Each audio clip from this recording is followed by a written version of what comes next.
Hello, welcome to News Point on Memories TV. First, the top stories. Akwa Ibom State Police Command rescues pregnant women from baby factory. Federal government appeals to Nigerians to shelve proposed protest. Senate President says new minimum wage applies to domestic workers.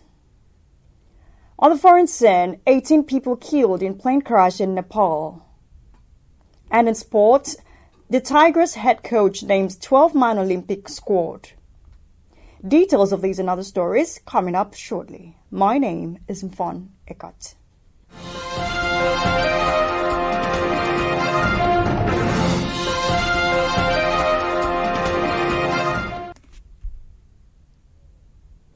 Akwa Ibom State Police Command says it has rescued 10 pregnant women from baby factory operated by a 56-year-old suspect, Eunice Eze. The Commissioner of Police, Wahid Ayilara, who disclosed as well briefing newsmen at the police headquarters, Ikorok-Manabia in Uyo, said the suspect, who specializes in running a baby factory at World Bank Estate in Owerri, was arrested on the 15th of July 2024 through actionable intelligence. The Commissioner said the police also arrested a wanted kidnapper who had been responsible for kidnapping and killing of several persons in the state. Ayilara noted that the police recovered 2 AK-47 rifles, 2 G3 rifles, 1 double-barrel rifle, 5 magazines and 7 live ammunition. He added that the firearms used by the kidnapper and his syndicate were recovered at a private mortuary being used at the armory at Ekeya, Okobo local government area of the state. And moving on to the national scene, the federal government has assured that the issues prompting the proposed nationwide protest will be resolved to ensure peace and stability in the country. In response to the proposed protest for the 1st of August, the Secretary to the Government of the Federation, George Akume, held a closed-door meeting with ministers. Speaking after the meeting, the Minister of Information and National Orientation, Mohammed Idris, said no one would go to sleep among them until the issues were resolved, as a planned protest is a family matter, and all issues will be resolved in a way that ensures the peace and stability of the country. The minister noted that the president's message to all citizens was to calm down and give him more time, as everything they asked for and all their pleas will be answered. Still on the national scene, the federal government has announced a slash in the allowances of foreign scholars who are currently stranded in Russia, Morocco and Algeria, among others, by 12.7%. The Federal Ministry of Education attributed the development to economic crisis. Before now, the Nigerian students studying in Russia, Morocco, Algeria, China, Hungary and other countries on the federal government's scholarship lamented their unpaid stipends for 8 months running. The government's decision to slash the scholars' allowances was contained in a memo signed by the director of the scholarship board, Ndajiwo H.A., on behalf of the Minister of Education, Professor Tahir Maman. According to the memo, the monthly allowances were slashed from $500 to $220, the graduation allowance from $2,500 to $2,000, and the postgraduate research allowance was slashed from $1,000 to $500, among others. Senate President Godswill Akpabio has announced the newly approved minimum wage applies to all workers across both public and private sectors, including maids and other domestic staff. The Senate President stated this during the plenary session where the bill was speedily passed by both chambers of the National Assembly just after it was transmitted by President Bola Tinubu. Speaking during the plenary, the Senate President said no employee should earn below 70,000 naira, as this applies to all and sundry. Senator Akpabio, however, congratulated the National Labour Congress, all Nigerians, and the Assembly for the historic legislation which has reduced the term of negotiations from 5 years to 3 years in view of increasing the cost of living, describing it as landmark legislation. The Nigerian Labour Congress, NLC, has said it is not the organizer of the planned nationwide hunger protest slated for the 1st of August 2024. The union was responding to reports during making rounds that it had pulled out of planned national protests organized by the youth.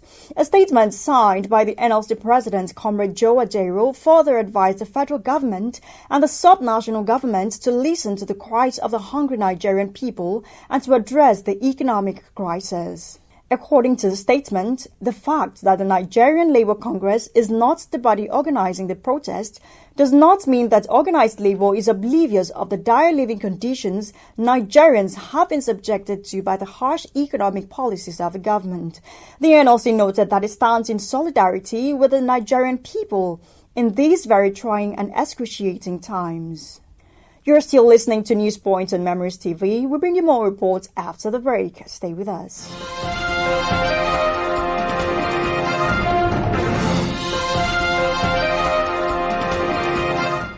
Welcome back and thank you for staying tuned to News Point on Memories TV. And now to the rest of the news.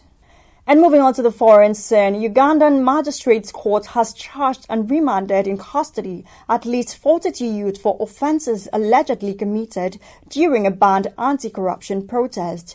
Protesters marched on different streets in the capital Kampala, shouting slogans and holding placards denouncing corruption by lawmakers. The president of Uganda Law Society, Bernard Ondo, who is heading a team of lawyers representing the suspects, says at least 42 protesters were charged and remanded when they appeared at a magistrate's court in Kampala. The charge sheets produced in court outlined various offences, including being idle and disorderly and being a common nuisance. They pleaded not guilty and were ordered to return to court at different dates between July 30th and August 6th, 2024. And still on the foreign scene, at least 18 people have been killed after a plane crashed and caught fire while it was taken off from Nepal's capital, Kathmandu. According to a statement by the Nepal Civil Aviation Authority's Search and Rescue Coordination Center, the incident happened at around 11:15 a.m. local time, a few minutes after the plane took off from the Tribhuvan International Airport. The Soria Airlines test flight was headed to Pokhara, a popular tourism destination with 19 people on board, including technical staff members and 2 crew members. The pilot, who is currently receiving treatment at a hospital, is the only survivor of the fatal accident. And moving on to the world of sports, a head coach of Nigeria's female basketball national team, the Tigers, Rena Wakama, has named the squad that will be defending the colors of the country at the 2024 Olympic Games in Paris, France. Forward Amy Okonkwo, who has been an inspiration to the team after claiming the most valuable player honors at the FIBA Women's AfroBasket 2023, will be spearheading the squad to the Olympics.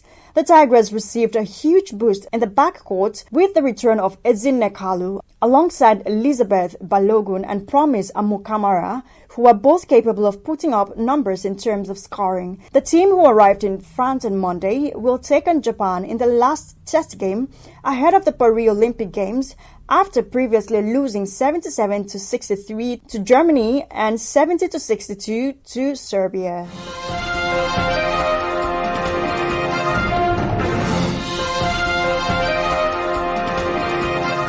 And that's News Point on Memories TV, but before we go, let's take a recap of the top stories. You heard that Akwa Ibom State Police Command says it rescued 10 pregnant women from a baby factory operated by a 56-year-old suspect, Eunice Eze. We also told you that the federal government has assured that the issues prompting the proposed nationwide protest will be resolved to ensure peace and stability in the country. You also heard that Senate President Godswill Akpabio has announced that the newly approved minimum wage also applies to all workers across both public and private sectors, including maids and other domestic staff.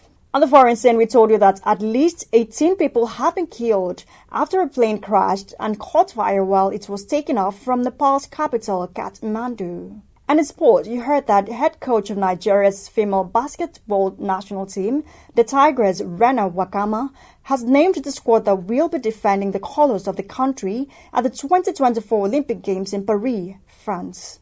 And that's the size of a news package. For views and comments regarding our news or coverage of a newsworthy event, you can reach us on email newsroom@memoriesmediang.com or call our newsroom hotline on the number displayed on the screen.